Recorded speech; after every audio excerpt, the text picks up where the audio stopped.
Hello everyone, আবার একটা নতুন ভিডিও তোমাদেরকে স্বাগত জানাই। আর দেখতে পাচ্ছ মিষ্টু কি করছে, নিজে নিজে চাবি খুলে সে ঢুকবে। আর চাবিটাকে ঢোকাচ্ছ ঠিকঠাক, কিন্তু অনেকগুলো যেহেতু চাবি ছিল, তাই কোন চাবিটা ঠিক চাবি সেটা ও লাঞ্চ করে একটু সামান্য রেস্ট নিয়ে আধ ঘন্টা মতো পড়ে যাবি। আমরা আবার বেরিয়ে পড়েছি নৌকো বিহারের জন্য। এখন রোদটাও তেমন চড়া নয়, পরন্ত রোদ। হ্যাঁ, তোমরা খেলা করছিলে, আমি একটু রেস্ট নিয়েছি। তোমরা নাওনি যা দিদি, এখন বেরিয়ে পড়েছে নৌকো বিহারের জন্য। চলো। আর এর তো ঘুম টুম বলে চোখে কিছু নেই, মন সকালে এসে গেছি আমরা বোটিং ঘাটে। দেখতে পাচ্ছি লেখা আছে বাবু বোটিং ঘাট। এখানে অনেকগুলি বোটিং ঘাট আছে। আমরা যে হোটেলটায় ছিলাম, যে মজুমদার নিবাস, তারই অপোজিটে একটা বোটিং ঘাট ছিল। আর সেই বোটিং ঘাটে হচ্ছে স্পিড বোটগুলো হচ্ছে মজুমদার নিবাস হোটেলটাকে চারপাশটা ঘুরিয়ে দিত আর কি। আমরা সেটা করিনি, আমরা একটা অন্য বোটিং ঘাটে এসেছি। এখন যাচ্ছি সেই দিকে। দেখতে পাচ্ছ চারপাশে কত রকমের ফুল দিয়ে সাজানো ছিল। আর এই যে যাচ্ছি, মিষ্টি যাচ্ছি বাবার কোলে।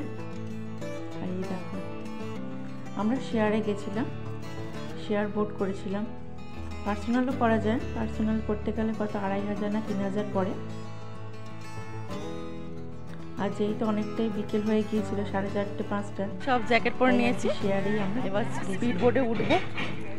চলো তোমাদেরকে দেখাই। যাচ্ছি এখন স্পিড বোটে, লাইফ জ্যাকেটও পরে নিয়েছি।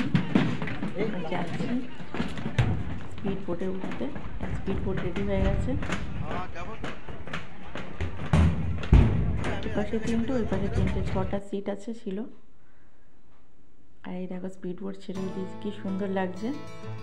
সূর্যটা আস্তে আস্তে ডুবছে আর আমরা যাচ্ছি, খুব ভালো লাগছে। আর ঠান্ডা হাওয়াও দিচ্ছিল খুব, জলটা বেশ ঠান্ডা ছিল, হাত দিয়ে দেখছিলাম। দেখো, বলছিলাম না যে আমরা শেয়ারে গেছিলাম, এই যে আরও যারা গেছিলেন তারা আর কি ছবি তুলছিলেন।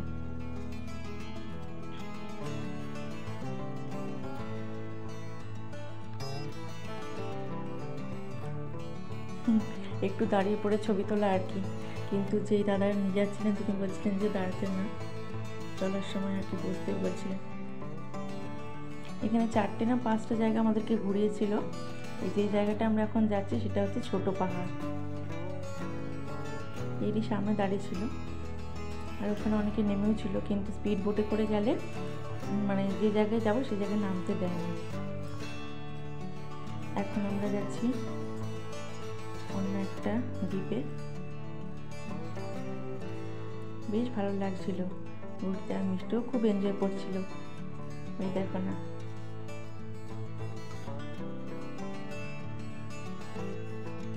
আর এই ড্যামটা খুব গভীর, পুরো মাঝ ড্যামে মাঝ জলে চলে এসেছিলাম তো, জলটা প্রচুর গভীর ছিল। যে দাদা নিয়ে যাচ্ছিলেন আমাদেরকে, তিনিই বলছিলেন মাঝখানটা বেশ গভীর।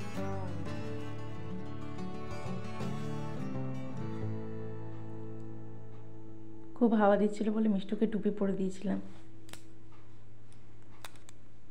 আর এটা যেখানে আমরা যাচ্ছি এখন সেটা হচ্ছে স্পুন আইল্যান্ড, চামচ দ্বীপ। চামচের মতো দেখতে বলে অনেকটা, একে চামচ দ্বীপেরা নাম দিয়েছে আর কি। আরে দেখো সূর্যটা ধীরে ধীরে অস্ত যাচ্ছে, কি সুন্দর লাগছে।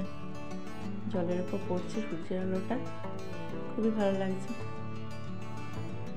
আর দূরে ওই যে যেটা দেখা যাচ্ছে ওটা হচ্ছে মজুমদার নিবাস।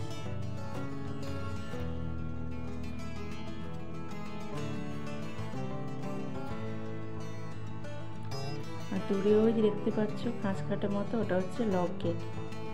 ড্যামের জল বেশি হয়ে গেলে ওখান থেকেই ওই গেটগুলোকে খুলে দেয়, ওখান থেকেই জল ছাড়া হয়। এখন আমরা ওই লক গেটের দিকেই যাচ্ছি। আর দূরে ওই যে দেখতে পাচ্ছ, আর ওটা হচ্ছে যেখানে সূর্যটা অস্ত আছে, ওটা হচ্ছে সবুজ দ্বীপ।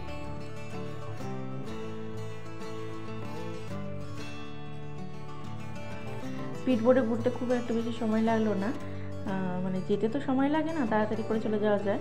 আর যেখানে যেখানে দাঁড়িয়েছিলাম সেখানে দাদা অনেকক্ষণে দাঁড়িয়েছিলাম। আমরা বেশ ভালোভাবে ছবি টবি তুলেছিলাম, ভিডিও করছিলাম, বেশ ভালোভাবে করছিলাম, কিন্তু কোনো জায়গায় নামাইনি, মানে বোট থেকেই ছবি তুলছিলাম আমরা।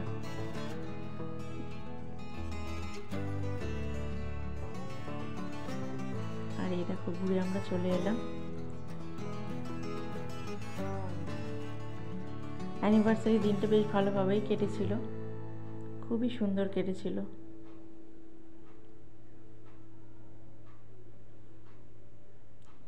প্রতি বছর তো একই রকম কাটে, এবছর একটু অন্যরকমই কাটলো আর কি। তারপরে আমরা একটু কাছে টুকটাক মানে স্ন্যাক্স খেয়ে নিয়েছিলাম। ওইখানে অনেক লাগোয়া দোকান ছিল, যেখানে ফুচকা, পাপড়ি চাট, ঝালমুড়ি সব পাওয়া যায়।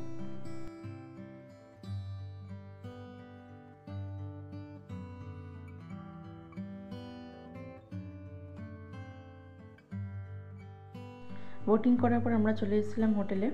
যেহেতু ওইখানে পাপড়ি চাটটা আমার ভালো লাগেনি, তাই ঈশান হোটেলে এসে অর্ডার করলো 2টো কফি, আর আসার সময় পেঁয়াজের পকোড়া কিনে এনেছিলাম।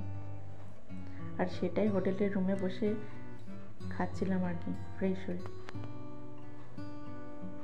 খুব ভালো কেটেছিল সেই দিনটা, এতটা ভালো কাটবে আশা করিনি। প্রতি বছরের থেকে এবছরের অ্যানিভার্সারি দিনটা একটু অন্যরকমই কাটলো।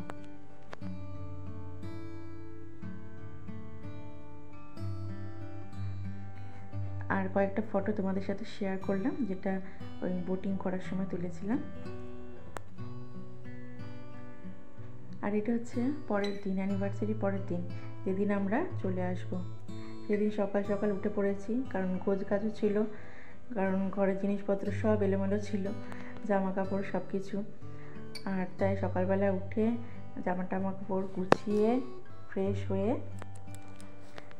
ভাবলাম যে তোমাদের সাথে রুম টুরটা শেয়ার করে নিই, ওটা তো করা হয়নি, তাই আর কি উঠে পড়েছিলাম।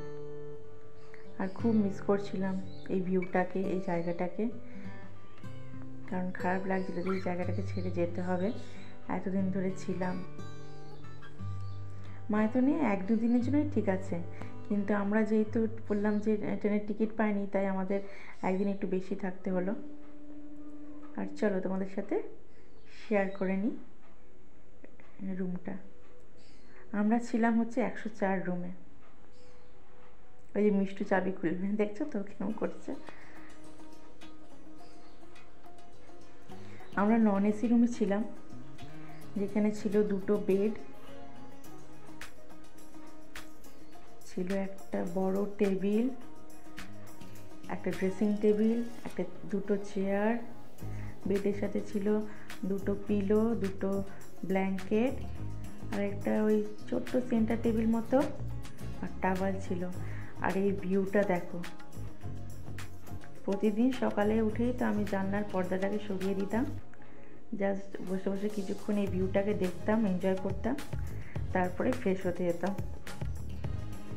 জানলা থেকে এই ভিউটাও সুন্দর, আর দরজা খুললেই যে ভিউটা দেখা যায়, যেটা তো তোমাদের প্রথমেই দেখালাম, সেটাও সুন্দর। এই পাশ দিয়েই সব নৌকোবিহার করে বা বোটিং করে, খুব সুন্দর, দেখতেই পাচ্ছ। জানলাটা খুলিনি, কারণ জানলাটা খুললে প্রচুর হাওয়া, প্রচুর ঠান্ডা হাওয়া আসে, তাই জানলাটা খুলতাম না। আর একটা ওয়াশরুম, বেশ পরিষ্কার পরিচ্ছন্ন হোটেলটা, ডিভিসির আন্ডারে তো, তাই পরিষ্কার পরিচ্ছন্ন, বেশ ভালো।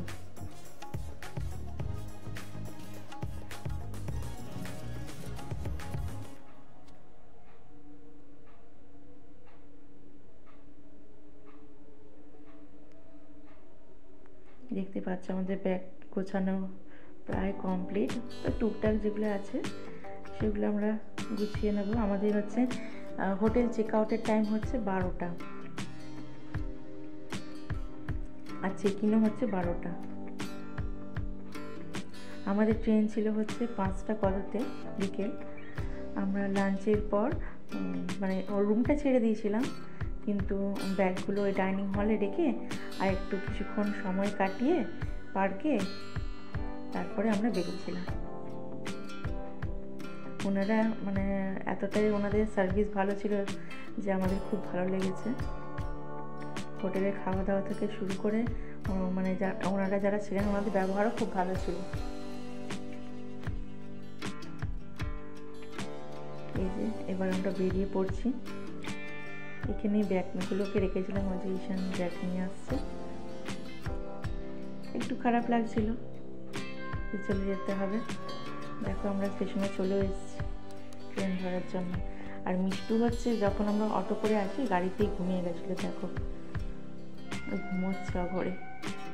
আর আমরা কুমারডুবি থেকে স্টেশন থেকে ধরেছিলাম ট্রেন। কুমারডুবিতে ওই ব্ল্যাক ডায়মন্ড দাঁড়ায় হচ্ছে 1 মিনিট, সেটা নিয়ে একটু টেনশন হচ্ছিল যে ধরতে পারবো কি না। কিন্তু এর দাঁড়ানোর কোনো নির্দিষ্ট কোনো সময় নেই। গত 2 দিন আগে শুনেছিলাম 4 মিনিট দাঁড়িয়েছিল, তার আগে শুনেছিলাম 5 মিনিট দিয়েছিল, আবার কখনো দেখছিলাম 2 মিনিট দাঁড়িয়েছিল।